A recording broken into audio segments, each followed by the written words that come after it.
Hi friends, first of all ரொம்ப நன்றி நம்ம சேனலை சப்போர்ட் பண்ணுற ஒவ்வொரு நண்பர்களுக்கும். ஸோ இன்றைக்கி ஒரு அருமையான முக்கியமான கான்செப்ட் சொல்லலாம்.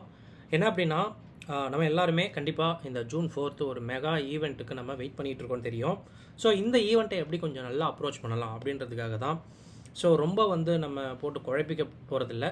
இந்த வாலட்டிலிட்டியில் இப்போ அடிப்படுற சில விஷயங்கள் லைக் ஐவிபின்னு சொல்கிறாங்க, ஐவிஆர்னு சொல்கிறாங்க. இந்த ஆப்ஷன் வாலட்டிலிட்டி எப்படி பாதிக்கும்?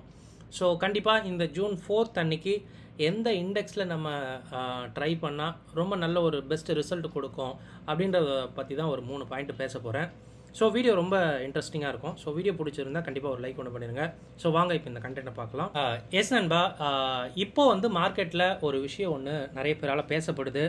ஏன் நம்ம நண்பர் கூட ஒருத்தர் எனக்கு மெசேஜ் பண்ணி கேட்டிருந்தாரு, அது என்ன ப்ரோ, ஐவிபினா என்ன, ஐவிஆர்னா என்ன, இது இந்த ஆப்ஷன் வாலட்டிலிட்டியில் என்ன மாதிரி ரோல் பண்ணோம், இது ஏன் இத்தனை வருஷங்கள் இல்லாத அளவுக்கு, அதாவது இந்த வருஷத்தில் எந்த நாளும் இல்லாத அளவுக்கு ஏன் ஹையாக இருக்குது அப்படின்ற மாதிரி கேட்டிருந்தாங்க.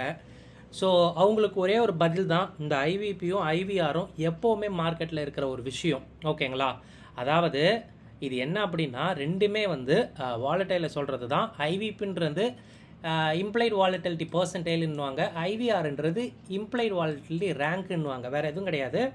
யூஸ்வலாக எவ்ரி குவார்ட்டர் ரிசல்ட்டில் ஏதாவது ஒரு ஸ்டாக்கில் நியூஸ் வரும்போது அந்த ஸ்டாக்கில் இருக்கிற வாலட்டிலிட்டி அதிகமாக ஏறி நம்ம பார்த்துருப்போம். ஸோ அந்த வாலட்டிலிட்டியில் இருக்கிற ஐவிபி ஐவிஆர் கண்டிப்பாக 90 98 அப்படின்றது யூஸ்வலாக போகிறது ஒன்று. பட் இது ஒரு மெகா ஈவெண்ட். ஜூன் 4th அன்னைக்கு எலெக்ஷன் ரிசல்ட் வருதுன்றது நம்ம எல்லாருக்குமே தெரியும், ஒரு மெகா ஈவெண்ட்டுன்ட்டு. அந்த ஈவெண்ட்டுனால ஒரு இண்டெக்ஸ்லே இவ்வளோ பெரிய பயம் இருக்கிறது, அதுதான் ரொம்ப நம்ம பேசணும்.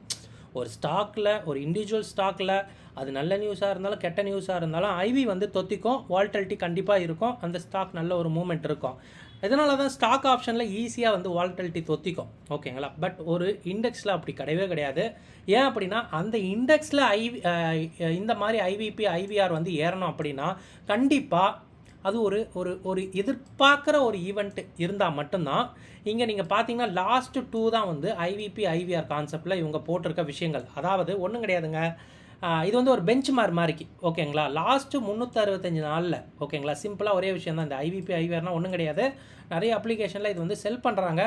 பட் தெரிஞ்சு வச்சுக்கிறது நல்லது அப்படின்னு தான் சொல்லுவேன். இதோட மீனிங் என்ன அப்படின்னா, லாஸ்ட்டு 365 நாளில் இந்த நிஃப்டியாக இருக்கட்டும், பேங்க் நிஃப்டியாக இருக்கட்டும், மிட் கேப் நிஃப்டியாக இருக்கட்டும், ஃபின் நிஃப்டியாக இருக்கட்டும், எல்லாமே லாஸ்ட்டு 365 நாளில் இதுதான் மிகப்பெரிய ஹையஸ்ட் வாலட்டிலிட்டி, அதிகப்படியான ஐவி இருக்கிறது, அதிகப்படியான ப்ரீமியம் கொண்டு மார்க்கெட்டில் ட்ரேட் ஆகுதுன்னு சொல்கிற விஷயம். அதனால தான் இது பார்த்தீங்கன்னா ஐவிஆர் பார்த்தீங்கன்னா 99, 100, 85, 90 அப்படின்ட்டு இருக்குது. ஸோ இதோட அர்த்தங்கள் என்ன அப்படின்னா, ஸோ 365 நாளில் இல்லாத வாலட்டிலிட்டி இப்போ மார்க்கெட்டில் இருந்துக்கிட்டு இருக்கு அப்படின்ற ஒரே ஒரு விஷயந்தான். அப்போனா என்ன அர்த்தம், மொத்தமாக ஆப்ஷன் ப்ரீமியம் கூடி இருக்கும். நீங்கள் பார்த்தாலே தெரியும், அட் த மணி ப்ரீமியமில் நிஃப்டியில் 500 ரூபாய் கம்மியாக கிடையவே கிடையாது. ஸோ அந்த அளவு மார்க்கெட்டில் ஒரு எக்ஸ்பெக்டேஷன் இருக்குது. ஸோ இந்த ஐவிபி ஐவிஆர் யூஸ்வலாக ஸ்டாக்கில் தெரியும். ஓகேங்களா? பட் இண்டெக்ஸில் இருக்கிறதுனால தான் இதை அவரும் கேட்டிருக்காருன்னு நினைக்கிறேன். நல்ல ஒரு விஷயம், நல்ல ஒரு பின் பாயிண்ட்டு. நம்ம இதை 1.5 வருஷத்துக்கு முன்னாடி இந்த ஒரு கான்செப்டை பற்றி பேசியிருக்கிறோம். ஓகேங்களா? ஸோ நான் அந்த வீடியோ வேணும்னா நான் டிஸ்கிரிப்ஷனில் கொடுக்குறேன், அதையும் போய் பாருங்கள். இந்த ஐவிபி ஐவிஆர் இல்லை இந்த ஜூன் 4th அன்னைக்கு எப்படி மார்க்கெட் பிஹேவ் ஆகும், என்னோட ஐடியா மட்டும் சொல்கிறேன். இது ஒர்க் ஆகலாம், ஒர்க் ஆகாமல் போகலாங்க. ஓகேவா? ஸோ நிஃப்டியை பொறுத்த வரைக்கும் எனக்கு பார்த்தீங்கன்னா ஒரு ஆல் டைம் ஐயை பிரேக் பண்ணி ஒரு 300-400 பாயிண்ட் போகலாம். அவ்வளோதான் பார்த்தீங்கன்னா ஒரு ஹையஸ்ட் சைடில் கேப்பபிளாக இருக்கிறது. ஏன்னா ஆல்ரெடி இந்த ரிசல்ட் எதிர்பார்த்தது தான். ஸோ இப்போ ஆலிட்ரு, ஸோ பிஜேபி இதே ஒரு எதிர்பார்த்த ஒரு கவுண்டில் மேசிவாக வின் பண்ணாங்கன்னா இது நடக்க வாய்ப்பு இருக்குது. ஓகேங்களா? அப்படி இல்லைன்னா டவுனில் ஒரு 1000 பாயிண்ட் கீழே விழலாம் அப்படின்றது என்னுடைய கருத்தாக இருக்குது. பட் தெரியலை, இது பார்க்கணும். இதுதான் இந்த ஐவிபி ஐவிஆர் சொல்கிறது. இது நம்ம புரிஞ்சுக்கணும். வாலட்டிலிட்டி ஹெவியாக இருக்குது, அது ஒன்றே ஒன்று மட்டும் நான் சொல்லிக்கிறேன். ஓகேங்களா? அதனால தான் ப்ரீமியம் ஹெவியாக இருக்குது. அண்ட் இதனால் நான் என்ன சொல்லணும் அப்படின்னு பார்த்தீங்கன்னா, கண்டிப்பாக மார்க்கெட்டை ஷார்ட் பண்ணாதீங்க அப்படின்றது என்னுடைய ஆழ்ந்த கருத்தாக இருக்குது. ஏன்னா 500 பாயிண்ட் அட் த மணியில் இருக்குது, ஒரு 1000 பாயிண்ட் தூரம் கூட நல்ல ஒரு ப்ரீமியம் வச்சு நம்ம செல் பண்ணலாம் அப்படின்னு நினச்சி நார்மல் டேஸ் மாதிரி தயவு செஞ்சு இந்த ஒரு ப்ரீமியத்தை நினைக்க வேண்டாம். அதனால தான் நான் ஷார்ட் பண்ண வேணான்னு சொல்லியிருந்தேன்.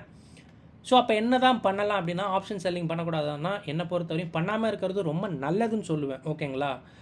ஏன்னா மார்க்கெட் வந்து பெர்ஃபார்ம் பண்ணிடுச்சு. ஒரு வால்டாலிட்டி பேஸ் பண்ணி மார்க்கெட் ஏதோ ஒரு சைடு போயிடுச்சுன்னா, ஐவி சத்தியமாக ட்ராப் ஆகும். அந்த ஐவி ட்ராப் ஆகுறது மட்டும்தான் உங்கள் கண்ணுக்கு வந்து ப்ராஃபிட் அப்படின்னு நினச்சிக்கிட்டு இருக்கீங்க. பட் அது மட்டும் கிடையாதுங்க. கண்டிப்பாக டெல்டான்னு ஒன்று இருக்குது. அது இல்லாமல் வேறு இப்போது இருக்கிற விஷயம் என்னென்னா அது வேறு. அதை நான் நெக்ஸ்ட் பாயிண்டில் சொல்கிறேன். என்ன அப்படின்னா, டெய்லி எக்ஸ்பைரின்னு ஒன்று இருக்குது. அது டெய்லி மார்க்கெட்டில் என்ன வால்டாலிட்டி இருக்கணுன்றது அது நிர்ணயிக்குதுன்னு சொல்லலாம். பேங்க் நிஃப்டி எக்ஸ்பைரி அப்படின்னா ஃபின் நிஃப்டியும் கொஞ்சம் ஆடுது. நிஃப்டி பெருசாக ஆட மாட்டுது, சென்செக்ஸும் ஆட மாட்டுது. ஸோ நிஃப்டி எக்ஸ்பைரியாக இருந்தால் பேங்க் நிஃப்டி, ஃபின் நிஃப்டி எல்லாம் மியூட்டட் ஆகிடுது. ஸோ இந்த மாதிரி விஷயங்கள் கூட கண்டிப்பாக இந்த வால்டாலிட்டியை இது பண்ணலாம். ஓகேங்களா? சேலஞ்ச் பண்ணலாம் அப்படின்றது நான் நினைக்கிறேன். ஏன்னா கரெக்டாக ஜூன் 4 அன்றைக்கி ஒரு எக்ஸ்பைரி இருக்குங்க. ஸோ கண்டிப்பாக ஃபின் நிஃப்டியை சூஸ் பண்ணி பண்ணுற விளையாட்டு தான் கொஞ்சம் நல்லா இருக்கும்னு நினைக்கிறேன். இஃப் ஐம் கரெக்ட் அப்படின்னா இது ஒர்க் ஆகும். ஓகேங்களா? ஏன் ஃபின் நிஃப்டி அப்படின்னு சொல்கிறேன்னா, நியர் த எக்ஸ்பைரி போக போக போக கண்டிப்பாக அதில் டைம் டிகே இல்லை. நான் வந்து லாஸ்ட் ஒரு 3 நாளாக பார்த்துக்கிட்டு இருக்கேன். டைம் டிகே பெருசாக கிடையவே கிடையாது. அதுக்கு பதிலாக ஐவி ஷூட்டப் ஆகி மேட்ச் பண்ணிடுது என்ன டைம் டிகே இறக்கணுமோன்னு.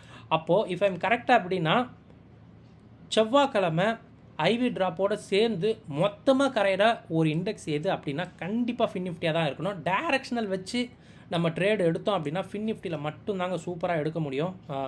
பைசாவை சொல்கிறேன்.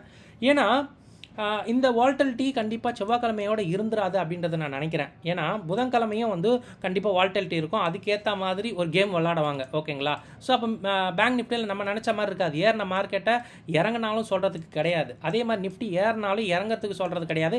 இறங்கினாலும் மேலே ஏறுறதுக்கு சொல்கிறது கிடையாது. அகெயின் வந்து வால்டாலிட்டி இந்த வீக்கு வெள்ளிக்கிழமை வர வாரம் இருக்கும் அப்படின்றது என்னோட கருத்து.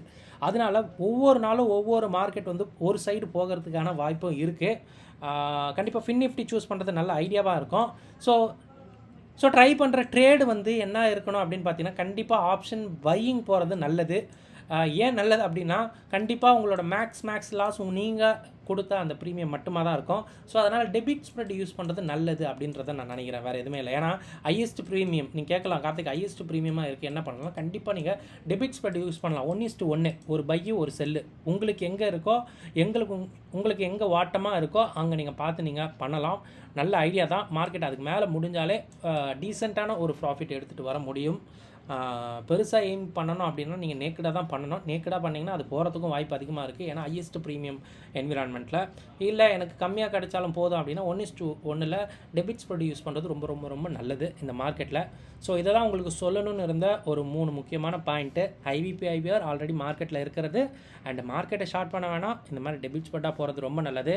ஸோ டெய்லி எக்ஸ்பைரினால் கண்டிப்பாக இந்த வால்டாலிட்டியுமே அஃபெக்ட் ஆகும். ஒவ்வொரு நாள் ஒவ்வொரு மாதிரியான விஷயம் இருக்கும் இந்த வெள்ளிக்கிழமை வரை அப்படின்றத நினைக்கிறேன். ஃபின் நிஃப்டி ஒரு நல்ல சாய்ஸாக இருக்கும் அந்த ரிசல்ட் அன்னைக்கு. ஸோ செக் பண்ணி பாருங்கள். இது உங்களுக்கு மேபி ஹெல்ப்ஃபுல்லாக இருக்கலாம். இந்த வீடியோ பார்த்ததுக்கு ரொம்ப நன்றி. தேங்க்யூ. ஜெய்ஹிந்த்.